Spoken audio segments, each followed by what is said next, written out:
Hey guys, this is Hell Hades. This is a Raid Shadow Legends video. Okay guys, we're going to be jumping into the event dungeon. I've got an all epic team for you today. I've got to say the event dungeon is super cracked hard at the highest level, but I don't actually think you should be farming the highest level unless you are like super end game and have got crazy stuff. I've been checking out some of the different content creator videos. Saw a cool video from Ash who was one-shotting all sorts of stuff with his Wukong. I've seen some really good stuff from Boozer and Bronco and Faber stuff as well, where they're doing a whole bunch of different combos. You should absolutely go and check those out if you want to be farming stage 30. But when I started to look into it, I was like, how much of a benefit do we get from farming stage 30, right? And I actually believe, unless you are super endgame, stage 25 is where it's at for you. If you come to hellhades.com, hover over the raid part and go to the raid stages tool, you can kind of get a vibe for what the stats are of the enemies that we're going to face. So if we look here at stage 25, we've got the fastest enemy at 230 speed, which is still quite fast, but not crazy anymore. And we need to be hitting around 375 accuracy to be able to land our stuff. When you then look at the rewards, and you know, the main thing we're doing for the event dungeon here is we're making sure that we're able to participate in some of the events that drop. So where we get this chance to get epic relic gear, we probably want to be involved, right? It's probably going to be worthwhile for our accounts because those relics can be pretty damn strong. But also, we want pinpoint gear. The amount of times I'm doing builds, especially with hard faction wars, and I'm literally just looking through to see if I can get 3 pieces of pinpoint on someone, because I get, or at least 2 actually, but I'm getting accuracy, I'm getting speed, and then I get accuracy again. So if I can do that in my accessories, it's absolutely huge for the builds that we need for, later game content. Or honestly, even on my free to play, I was constantly trying to put a piece of pinpoint on just to get the extra accuracy going. So it's really a great set, which means that you do want to try and farm it. So when I started to look at the odds of drops, at stage 25, we have got basically just over 50%, about a 55% chance of getting rare gear. Okay. And then, and that doesn't matter, by the way. Really what we want is just a pinpoint gear. Doesn't really matter if it's rare. So I would say, and the accessories here is a 34% chance of getting an accessory to drop versus gear. And obviously it then splits between a whole bunch of sets and you really want to get your pinpoint, but it's whether you get it or not. But when I started to look at the difference, this is what I was mainly interested in. The difference here of drops. So the same chance to get accessories as in level 25, and I guess we get 10% more chance it's going to be rares versus better than rares, and then it does go up to having a chance of getting mythical gear at 30, right?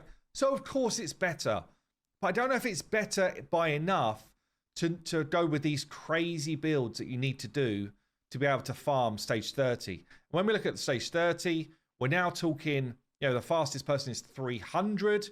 We're talking like 70 speed more. So much more, right? So it's really much harder.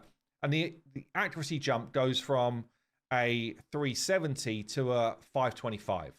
Hugely more needed. And you're fighting people like Volcanus and Hefrak, and the boss hits like an absolute freight train. There's a whole bunch of stuff going on which make the final stage really tough.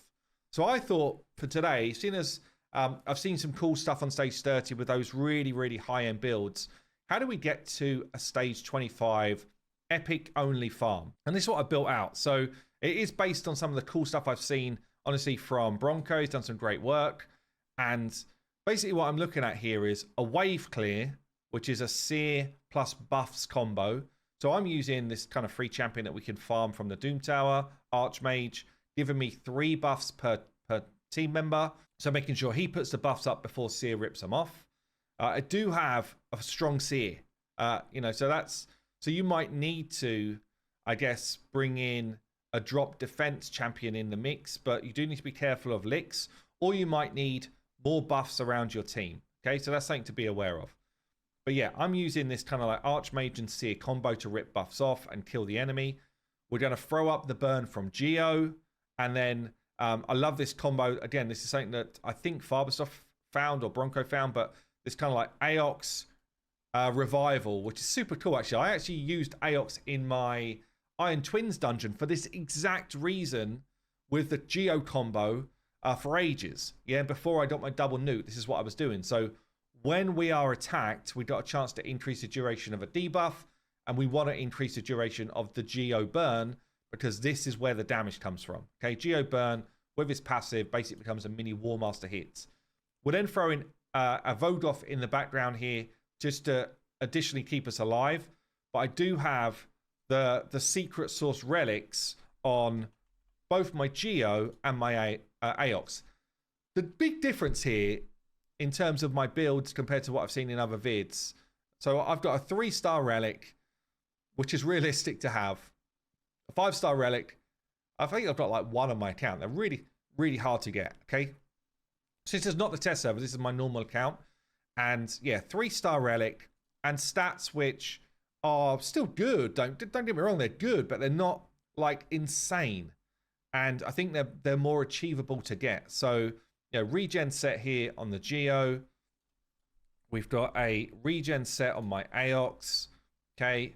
We've made sure that Aox is my lowest HP champ. Again, 3-star golden elixir relic. And you'll see this bad boy run. So we've got additional support from...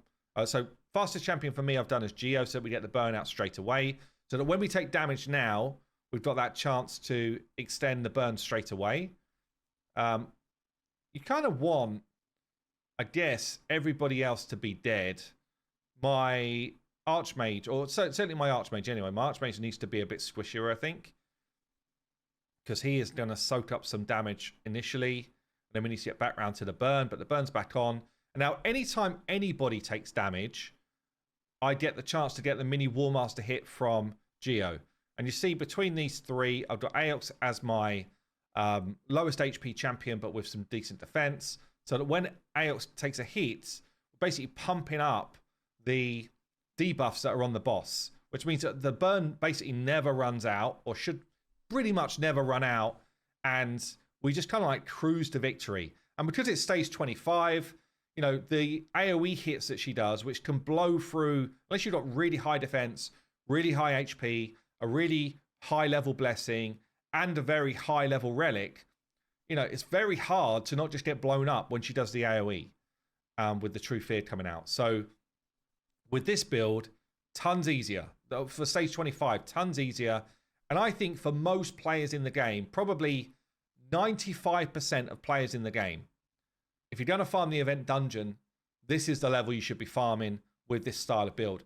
And obviously, you could upgrade champions, but not really a requirement to. Like, the only thing which you might have to change up is how you beat up the ads. Yeah, if you don't have the seer and or your seer is not strong enough, then you might need to change up how you deal with the ads.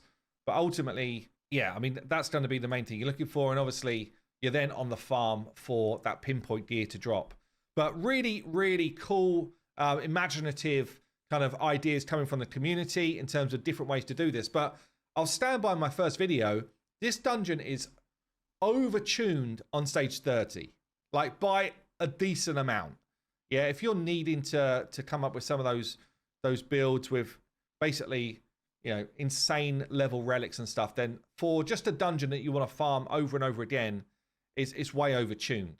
So yeah, I would say stick to 25. This is a great idea, but there's also, you know, a bunch of other ones now that are floating around. I'll do some more if you want to see them, but I would say this is probably one of the best teams for consistency that's out there right now. I guess I'll show you the other builds, but there's not really a lot going on here that you need to see. My Seer is just built to do damage. She is in a strong build. I wonder actually how much I can take off of this and still get it done. Get the clear done. That's what I'm interested in. So let's remove this. Let's unequip this and see if I can still wipe the wave with... I got a shield set on for my Archmage, which means I've got 4 buffs on everyone. Yeah, so really easily clearing the wave there again. And that was with a just under 300 crit damage build. Okay, I messed around with Seer's build a little bit here to try and get a bit of a sweet spot for it. But yeah, the build is high, I guess. That's the one thing to watch out for. But yeah, this one feels pretty good. So the rest of it is then pretty easy to achieve. So let me show you some builds. So let's start with Archmage in a shield set. Nothing else really matters. I probably should actually just reduce his defensive capability so he definitely dies, but I do want to be fast enough to be faster than my Seer. That's the main thing on his build. So that's all I really care about. The Vodoff, I've got actually in a Guardian set back out of the vaults, I guess.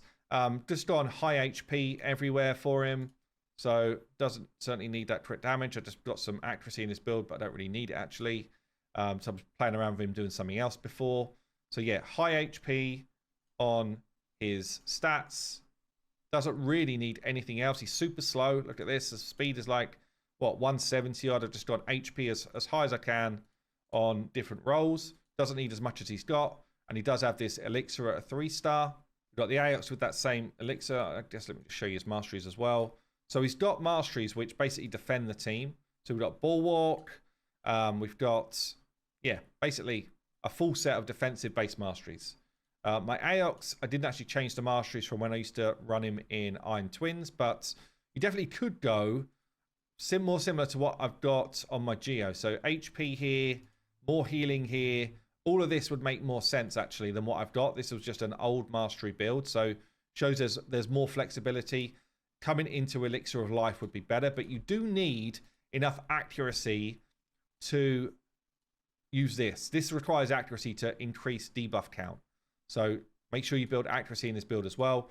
Wants to be a lower HP than someone like your Geo or your Vodoff, which means you want to focus more on defense. And so it's kind of like HP, defense, accuracy, and speed in a regen set. We then got the Geo, who does need enough accuracy to land his burn. We then want good HP, good defense, and speed. That's all he cares about. Again, in a regen set with the elixir. And then, yeah, my Seer. Just gave her the Talon so that she's got more crit damage. Probably, I mean, definitely could have pushed crit damage here to make this a more easy build to achieve. This is a build that I'm using for other things. If you've got a Cat's Gaze, that is way better than the Talon because you're going to ignore defense. So that's what I originally had on there. I switched it out so that you could see a slightly easier build. I guess the Cat's Gaze kind of like would remove the need for this higher level blessing. And then we landed on sort of 289% crit damage was blowing through the enemy, but again with a high blessing, so you might need to account for that. The trickiest thing with stage 25 is, if you don't have a strong Seer, is as soon as you start landing debuffs on the enemy, Lix takes over and she'll block active skills use. She's got this passive where she'll push turn meter on her team. So if you need to do drop defense, someone like a Ghostborn, drop defense and a buff for your team so that Seer can blow these up easier, you need to be faster so that Lix doesn't take over. You definitely don't want to do something like Lydia, drop defense and weaken on the whole enemy team and give Lix a free turn. If you're going down that route, you've got to change it up completely and basically crowd control the whole enemy team before you do it. Okay, so, and in that instance, you might remove Vodoff completely from your team and need the extra spots to be able to do it. All right, so there's a few things to watch out for. But look, hopefully that's useful. I would definitely say most people should be farming stage 25, not 30. And yeah, I will see you in the next one.